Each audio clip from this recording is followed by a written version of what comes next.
अगर हाल ही में आपको ऐसा लगा है कि आपके अंदर कुछ शांत हो गया है तो आप अकेले नहीं हैं। तो आप अकेले नहीं हैं।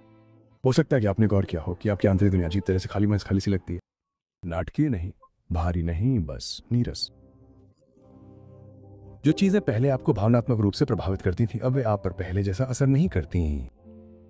अच्छी खबर मिलती है और आप जानते हैं कि आपको उत्साहित होना चाहिए, लेकिन प्रतिक्रिया शायद ही दिखाई देती है। कुछ निराशाजनक होता है और दुख या हताशा की जगह बस एक तरह की स्वीकृति होती है।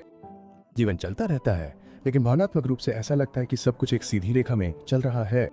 कोई वास्तविक उतार, माइनस चढ़ाव नहीं, बस एक स्थिर मौन भावना जिसे समझाना मुश्किल है। बाहर से कुछ भी गलत नहीं लग सकता है। आप अभी भी काम कर रहे हैं, आप अभी भी काम पे जा रहे हैं, लोगों से बात कर रहे हैं, दैनिक जिम्मेदारियों को संभाल रहे हैं, लेकिन अंदर एक शांत एहसास है कि कुछ महत्वपूर्ण गायब है। और जब लोग पूछते हैं कि आप कैसा महसूस कर रहे हैं, तो आप जवाब देने में संघर्ष कर सकते हैं। इसलिए नहीं कि आप कुछ छिपा रहे हैं, बल्कि इसलिए क्योंकि आप पूरी तरह से सुनिश्चित नहीं हैं कि आप अब क्या महसूस कर रहे हैं। बहुत से लोग अपने जीवन में किसी न किसी बिंदु पर ऐसा अनुभव करते हैं। मनोविज्ञान में इस स्थिति को अक्सर भावनात्मक शून्यता कहा जाता है, जब मन धीरे माइनस धीरे अपनी भावनाओं से दूर होता जाता है। और अक्सर ऐसा होता है यंग्स, तो ये एक ऐसे पैटर्न से शुरू होता है जिसका अधिकांश लोगों को एहसास भी नहीं होता है कि वे अपनी भावनाओं से बच रहे हैं।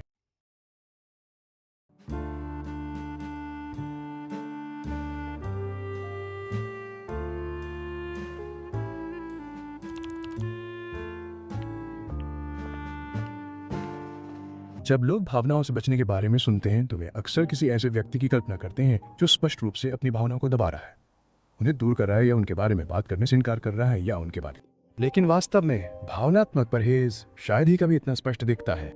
अधिकांश समय ये चुपचाप और लगभग अपने आप होता है। अंदर क्या हो रहा है इसे सीधे महसूस करने के बजाय मन कहीं और ध्यान केंद्रित करना शुरू कर देता है। ये सोचने, विश्लेषण करने, व्यस्त रहने या व्यवहारिक कार्यों पर ध्यान केंद्रित करने की ओर बढ़ सकता है। सतह पर यह भावात्मक परिपक्वता जैसा भी लग सकता है। जो व्यक्ति अपनी भावनाओं से बचता है वह शांत, तर्कसंगत और संयमित दिखाई दे सकता है। वे अति प्रतिक्रिया नहीं करते हैं, वे अभिभूत नहीं दिखते हैं, वे अक्सर स्थितियों को बहुत तार्किक तरीके से संभालते हैं। लेकिन आंतरिक रूप से कुछ अलग हो रहा है। भावनाओं को पूरी तरह से बाहर आने देने के बजाय मन उनसे एक सूक्ष्म दूरी बनाए रखता है। भावनाओं को बस इतना ही स्वीकारा जाता है कि समझ सकें कि क्या चल रहा है, पर उन्हें महसूस करने के लिए काफी नहीं। ये वैसा ही है जैसे पानी में कदम रखे बिना ही पूल के किनारे खड़े हो जाएं। आप भावनाओं को देख सकते हैं, आप उनका वर्णन कर सकते हैं, आप ये भी बता सकते हैं कि वे क्यों हैं, पर आप शायद ही कभी उन्हें सही मायनों में महसूस कर पाते हैं। समय के साथ ये पैटर्न इतना स्वाभाविक हो सकता है कि लोगों को एहसास भी नहीं होता कि वे ऐसा कर रहे हैं। वे बस ये मान लेते हैं कि वे बहुत भावुक नहीं है। पर भावनात्मक परहेज भावनाओं का अभाव नहीं है। ये आपके और आपकी भावनाओं के बीच दूरी बनाने का मन का तरीका है। और बहुत से लोगों में ये पैटर्न अचानक से नहीं बनता, इसे धीरे माइनस धीरे सीखा जाता है, अक्सर उन अनुभवों से निपटने के तरीके के रूप में जिन्हें एक बार पूरी तरह से समझना बहुत मुश्किल हो जाता है। लोगों द्वारा अपनी भावनाओं से बचने का सबसे आम तरीका ये बिल्कुल भी परहेज नहीं लगता, ये सोचने जैसा लगता। वास्तव में भावनात्मक परहेज से जूझने वाले बहुत से लोग बहुत आत्म माइनस जागरूक होते हैं। वे अपनी प्रतिक्रियाओं को स्पष्ट रूप से समझा सकते हैं। वे जानते हैं कि किसी चीज ने उन्हें क्यों प्रभावित किया। वे परिस्थितियों का विस्तार से विश्लेषण कर सकते हैं और अक्सर अपने अनुभवों के बारे में बात करते समय बहुत अंतर्दृष्टिपूर्ण लगते समय वे ऐसी बातें कह सकते हैं, मुझे पता है कि उसने मुझे क्यों परेशान किया, या ये समझ में आता है कि जो हुआ उसके कारण मैंने उस तरह से प्रतिक्रिया दी। और वे जो कुछ भी कहते हैं वो तार्किक रूप से सही होता है, लेकिन किसी भावना को समझने और वास्तव में उसे महसूस करने में एक सूक्ष्म अंतर है। समझ मन में होती है, भावना शरीर में होती है। जब कोई विश्लेषण पर बहुत अधिक निर्भर करता है तो मन एक सुरक्षात्मक फिल्टर की तरह काम करना शुरू कर देता है। पूरे भावनात्मक अनुभव को सतह पर आने देने के बजाय मस्तिष्क भावना को विचारों में बदल देता है। मस्तिष्क दुख स्पष्टीकरण बन जाता है, चोट तर्क बन जाती है, डर समस्या समाधान बन जाता है। मनोवैज्ञानिक कभी माइनस कभी इस पैटर्न को बौद्धिक भावनाओं के रूप में संदर्भित करते हैं। एक रक्षा तंत्र जहां सोच भावना की जगह लेती है। ये एक व्यक्ति को नियंत्रण में रहने की अनुमति देता है। आखिरकार विचार पूर्वानुमानित होते हैं, विचारों को व्यवस्थित किया जा सकता है, विचारों को समझाया जा सकता है। दूसरी ओर भावनाएं कम व्यवस्थित होती हैं, वे अव्यवस्थित, तीव्र और कभी असहज महसूस कर सकती हैं। इसलिए मन चुपचाप एक रणनीति सीखता है, सिर में रहो, दिल में नहीं। समय के साथ एक व्यक्ति दूर से अपनी भावनाओं को समझने में बहुत कुशल हो सकता है, लेकिन वास्तव में भावनाओं के साथ बैठने का गहरा अनुभव धीरे परिचित क्षेत्र बन जाता है। लोग अपनी भावनाओं से बचने का एक और सूक्ष्म तरीका है कि वे खुद को शायद ही कभी शांत होने देते हैं। अगर आप उनके दैनिक जीवन की लय को करीब से देखें तो लगभग हर समय कुछ ना कुछ होता रहता है। एक काम पूरा करना है, बैकग्राउंड में कोई वीडियो चल रहा है, उनके कानों में पॉडकास्ट है, उनके हाथ में फोन है। दिन एक गतिविधि से दूसरी गतिविधि में बहुत कम समय के साथ आगे बढ़ता है। पहली नजर में यह केवल उत्पादकता या मनोरंजन जैसा लग सकता है। आखिरकार आधुनिक जीवन व्यस्त है और हर कोई आराम करने के लिए तकनीक का उपयोग करता है, लेकिन जो व्यक्ति अनजाने में अपनी भावनाओं से बच रहा है उसके लिए निरंतर गतिविधि गहरे उद्देश्य की पूर्ति करती है। यह मन को व्यस्त रखता है, क्योंकि जिस क्षण सब कुछ शांत हो जाता है, जिस क्षण कोई स्क्रीन नहीं होती है, कोई कार्य नहीं होता है, कोई विकर्षण नहीं होता है, कुछ और सतह पर आने लगता है। आंतरिक भावनाएं, विचार जो दिन भर एक तरफ धकेल दिए गए थे, उदासी, बेचैनी या खालीपन का एक अस्पष्ट भाव जिसका कोई स्पष्ट कारण नहीं है। कई लोगों के लिए मौन का वो क्षण आश्चर्यजनक रूप से असहज महसूस कर सकता है। इसलिए मन एक सरल रणनीति सीखता है, चलते रहें, थोड़ा और स्क्रॉल करें, एक और वीडियो देखें, दूसरा काम शुरू करें। लक्ष्य जरूरी नहीं कि गतिविधियां रोमांचक हों, बल्कि इसलिए क्योंकि ये उस शांत जगह से बचने में मदद करती हैं जहां भावनाएं आखिरकार बोल सकती हैं। समय के साथ ध्यान भटकाना एक ऐसी आदत बन जाती है कि लोग शायद ही कभी इस पर सवाल उठाती है कि लोग शायद ही कभी इस पर सवाल, उन्हें बस यही लगता है कि उन्हें व्यस्त रहना अच्छा लगता है। लेकिन लगातार उत्तेजना के पीछे ये तंत्र कुछ बहुत ही खास काम कर रहा होता है। उन भावनाओं से एक कदम आगे रहने की कोशिश कर रहा होता है जिनका वो सामना नहीं करना चाहता।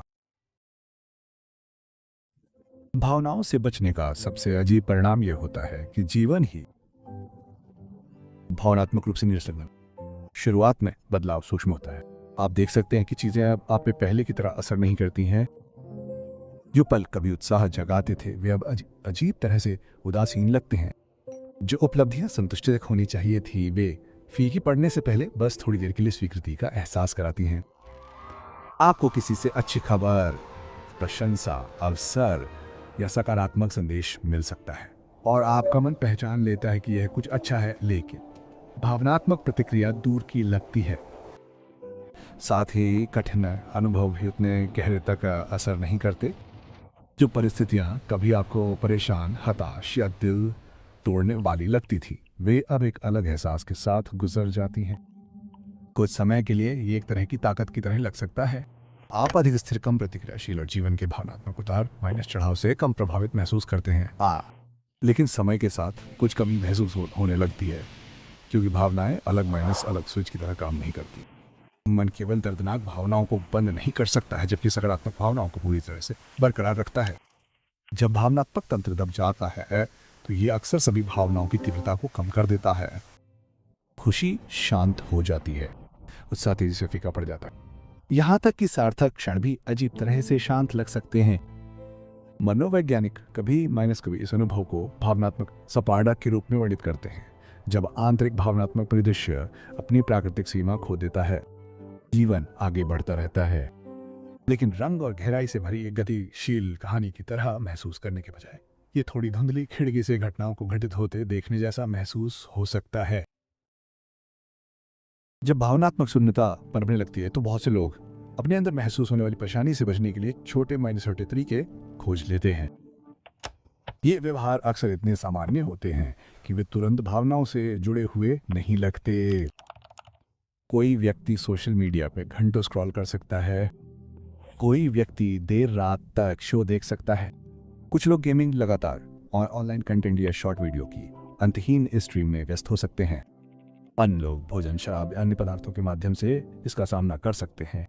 बाहर से ये व्यवहार सरल मनोरंजन या विश्राम की तरह लग सकते हैं, लेकिन भावनात्मक रूप से बचने का अनुभव करने वाले कई लोगों के लिए वास्तविक उद्देश्य थोड़ा अलग है। वास्तविक ये जरूरी नहीं कि आनंद का पीछा करना हो। ये एक ऐसी भावना से बचने के बारे में है जिसके साथ वे बैठना नहीं चाहते, क्योंकि विकर्षणों के नीचे अक्सर आंतरिक परेशानी की अस्पष्ट भावना होती है जिसे वर्णित करना मुश्किल है। ये बेचैनी या शांत खालीपन या बस बेचैनी की भावना की तरह महसूस हो सकता है कि अंदर कुछ अनसुलझा है। मस्तिष्क को उत्तेजित करने वाली गतिविधियां उस भावना से अस्थायी राहत देती हैं। वे खामोशी को भरती हैं, मन को व्यस्त रखती हैं और ध्यान को अंदर की ओर जाने से रोकती हैं। थोड़े समय के लिए असुविधा पृष्ठभूमि में फीकी पड़ जाती है, लेकिन राहत शायद ही कभी स्थायी होती है। एक बार जब विकर्षण समाप्त हो तो वही भावनात्मक दूरी अक्सर वापस आ जाती है।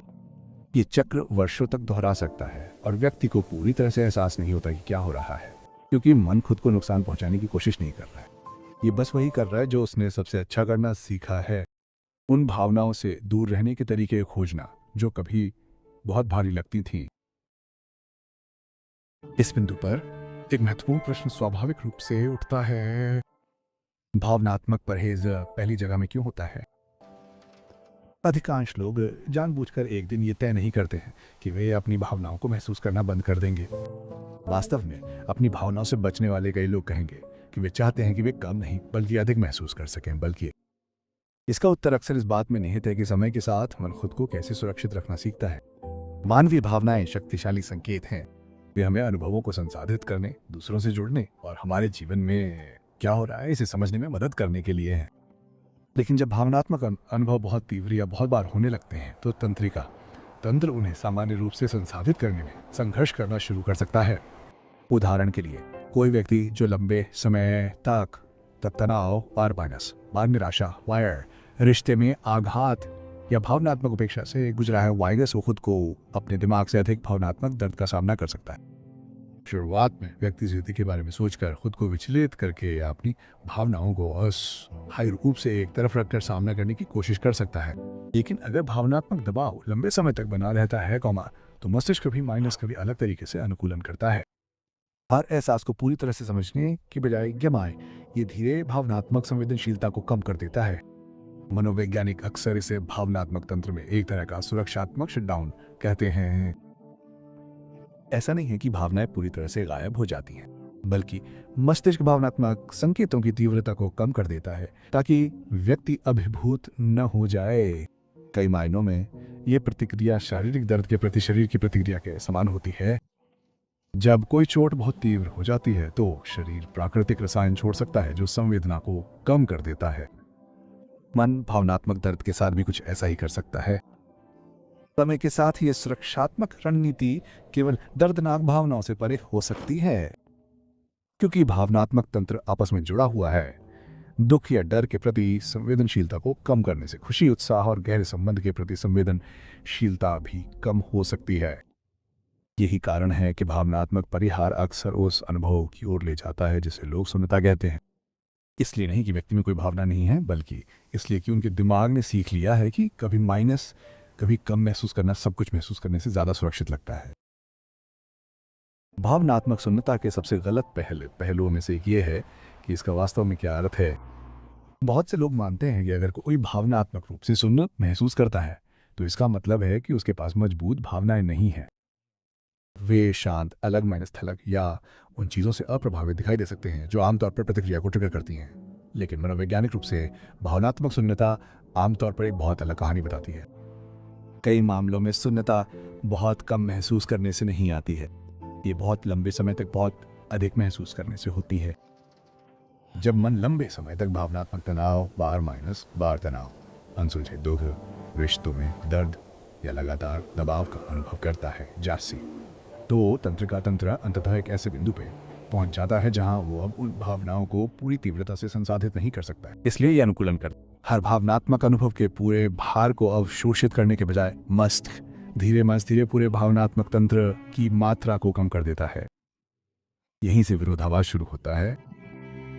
मन मूल रूप से किसी व्यक्ति को भारी दर्द से बचाने के लिए भावनात्मक संवेदनशीलता को बंद कर देता है, लेकिन क्योंकि भावनाएं आपस में गहराई से जुड़ी होती हैं, इसलिए सुरक्षात्मक तंत्र शायद ही कभी केवल एक प्रकार की भावना को प्रभावित करता है। जब मन दुख की तीव्रता को कम करता है तो ये खुशी की तीव्रता को भी कम कर देता है। जब ये चिंता को कम करता है तो ये उत्साह को भी कम कर सकता है। दूसरे शब्दों में वही व्यक्ति को भावनात्मक अधिभार से बचाती है, वो पूरी तरह से जीवित महसूस करने की उसकी क्षमता को भी कम कर सकती है। यही कारण है कि भावनात्मक शून्यता अक्सर एक अजीब आंतरिक द्वंद्व पैदा करती है। मन का एक हिस्सा सुरक्षित रहने की कोशिश कर रहा है, लेकिन दूसरा हिस्सा चुपचाप महसूस करता है कि कुछ महत्वपूर्ण गायब है। जीवन आगे बढ़ता रहता है, जिम्मेदारियां, बातचीत, दिनचर्या, फिर भी वो भावनात्मक समृद्धि जो कभी उन पलों को अर्थ देती थी दूर महसूस हो सकती है। और जितना अधिक कोई व्यक्ति असहज भावनाओं से बचने की कोशिश करता है, उतनी ही ये भावनात्मक दूरी बढ़ सकती है, क्योंकि दर्द से मन को बचाने का कार्य धीरे उसे मानवीय भावनाओं के पूर्ण स्पेक्ट्रम से अलग कर सकता है। यदि भावनात्मक सुनता धीरे विकसित होती है एंगस्ट, तो इससे ठीक होना आमतौर पर उसी तरह होता है। एंगस्ट धीरे समझने वाली सबसे महत्वपूर्ण बातों में से एक ये है कि भावनाओं से फिर से जुड़ना कुछ है ऐसा नहीं है जिसे मजबूर किया जा सकता है। बहुत से लोग जो इस भावनात्मक दूरी को महसूस करते हैं, वे तुरंत इसे ठीक करने की कोशिश करते हैं, खुद को और अधिक महसूस करने, जल्दी से खोलने या उन सभी चीजों का सामना करने के लिए प्रेरित करते हैं जिनसे प्रेरित करते हैं। लेकिन भावनात्मक तंत्र शायद ही कभी दबाव का अच्छा जवाब देता है। वास्तव में वही सुरक्षात्मक तंत्र जो भावनात्मक शून्यता पैदा करता है, वो तब और भी मजबूत हो सकता है जब कोई एक साथ बहुत कुछ का सामना करने के लिए मजबूर महसूस करता है। इसके बजाय उपचार अक्सर बहुत सरल चीज से शुरू होता है, भावनात्मक जागरूकता को फिर से सीखना। कई लोगों के लिए ये छोटे आंतरिक संकेतों को नोटिस करने से शुरू होता है जिन्हें पहले अनदेखा किया गया था। भावनाएं हमेशा भावनाओं की नाटकीय लहरों के रूप में प्रकट नहीं होती हैं। अक्सर वे शरीर में सूक्ष्म संवेदनाओं के रूप में शुरू होती हैं, जैसे कि सीने में हल्की जकड़न, पेट में भारीपन, बेचैनी की भावना या एक शांत उदासी जिसे नाम देना मुश्किल है। इन संकेतों को रोकना और स्वीकार करना एक महत्वपूर्ण पहला कदम हो सकता है। एक और उपयोगी बदलाव भावनाओं को तुरंत विश्लेषण या निर्णय दिए बिना मौजूद रहने देना है। ये पूछने के बजाय कि मैं ऐसा क्यों महसूस कर रहा हूं, सवाल ये हो सकता है कि मैं अभी क्या महसूस कर रहा हूं। ये छोटा सा बदलाव स्पष्टीकरण से अनुभव पर ध्यान केंद्रित करता है। समय के साथ ये अभ्यास धीरे मन और भावनात्मक अनुभव के बीच संबंध को फिर से बनाता है। ये तंत्रिका तंत्र को एक महत्वपूर्ण सबक फिर से सीखने में भी मदद करता है। भावनाएं खतरे नहीं हैं जिन्हें हमेशा टाला जाना चाहिए, वे संकेत हैं। और जब लोग डर के बजाय के साथ उन संकेतों का सामना करना शुरू करते हैं, वो भावनात्मक तंत्र धीरे अपनी स्वाभाविक सीमा को फिर से प्राप्त कर सकता है। अपनी स्वाभाविक